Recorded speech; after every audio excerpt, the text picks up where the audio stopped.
If you've been following along with this playlist, you know the cycle. Minimize, avoid, store up that pressure, and then finally explode. If you haven't watched it yet, head over to the playlist and check it out.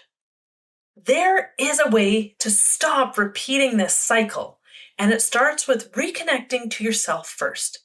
In this video, I'm going to show you how those phases work in real life. In the previous videos, we explored how the cycle shows up. That moment that you disappear, some of the common mistakes that keep repeating, and I shared how noticing these patterns changed things for me. The key idea here is very simple. The conversations don't change until the way you show up on the inside changes first. All the videos so far have led to this one point. The true shift that happens in your conversations starts with yourself internally first. So looking at this framework, I've broken it down into 3 phases. Phase 1, foundation. Phase 2, preparation. And phase 3, the integration. So let's start with phase 1.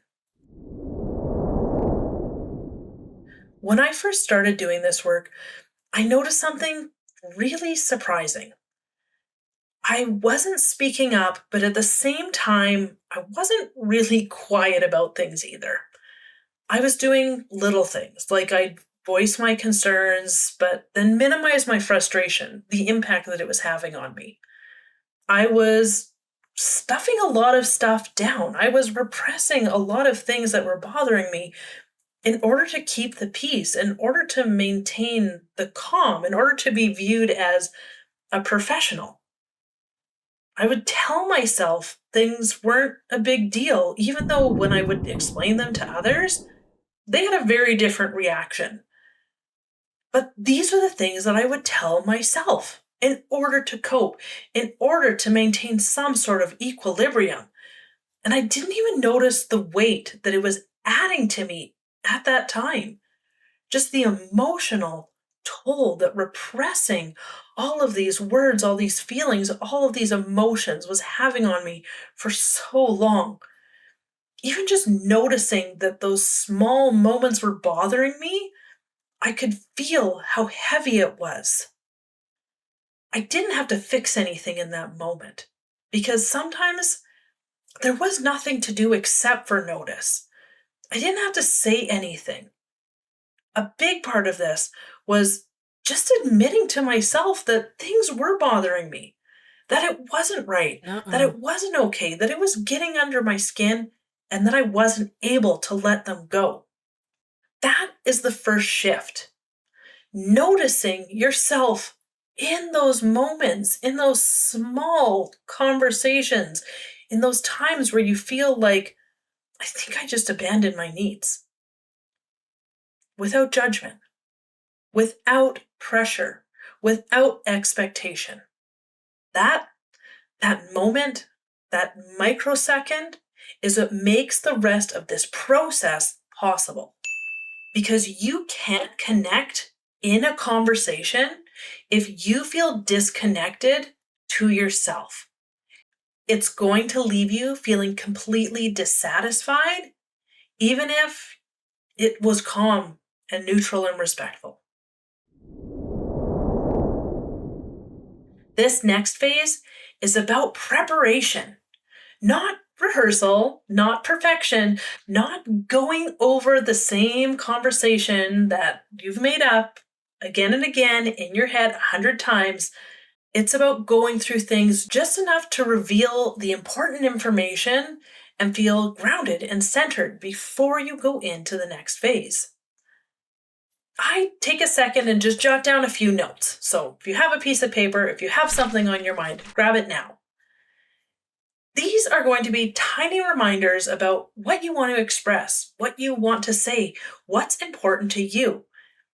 And take a moment before any conversation in order to steady yourself before a difficult conversation. When I knew that I had a difficult conversation coming up or one that was really important, I would make myself little reminders about things that I wanted to say, things I wanted to express. Now, not word for word things, just little notes. It would be my anchor. It would be a thing that I could pull back to so that when I felt I was getting stressed and overwhelmed, or my mind went blank, or people would say, oh, like, is it really that important? I would know for myself, yeah, it is. And that's why I wanted to have this conversation because those things were important to me. Those little reminders were the things that were centered to myself. So I could go into the conversation with those. Those were what kept me grounded. I also had to start noticing when I was doing things like mind reading or assuming that I knew how the other person would respond in that moment. And I had to let those go. That would allow me to show up in the moment in that conversation and hear the other person. I already had my notes. I knew that no matter what they said to pull me off track, I still had my foundation there. So I could show up and I could listen to them, just like I was expecting them to do for me. So often, what I find is we fall into this trap of making up conversations in our head. You hear what the person says, and then you start internalizing it. You think, this is what they meant, or here's what they're going to say next, and we start mounting our rebuttal. Leaving that mind reading and having your notes there is going to keep you present in that conversation and out of your head and in the moment, right? Connecting to yourself and connecting to the other person. Let's be honest. This is probably going to feel a little strange at first. I know it was for me.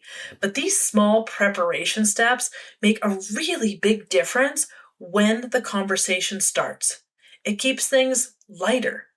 And what I noticed is that by taking those in and expressing them, I was no longer carrying the weight around of them anymore because I knew that I had spoken up. Before a tough conversation, I would always jot down at least 2 or 3 things that I wanted to say. I still do it to this day. Just enough to feel prepared. Just those items that are at your core. And I didn't have to rehearse it perfectly because I knew why these things were important to me, and I knew why I wanted to say them. They were my pillars. The final phase is integration. This is putting all of this stuff together. In this final phase, this is where we start allowing their reactions to belong to them. Let me say that again. We allow their reactions to belong to them. We say our wins out loud. We celebrate the accomplishments that we've had. And we practice, we continue to practice in order to make all of this more natural, more normal, and way easier to do the next time around. Until it feels a little bit less scary. For me, this meant speaking up at home long before I let the frustrations from work impact my personal relationships. I noticed myself staying calmer, more connected, and even more confident in my voice, both at home and at work. The shift didn't come because I was saying things perfectly. It was all about showing up. And that's what this work is about. It's about showing up for yourself first, and then letting the conversation flow naturally because nobody knows you better than you. When I was able to do this, I could then speak up and let their responses be theirs because I knew mine were mine.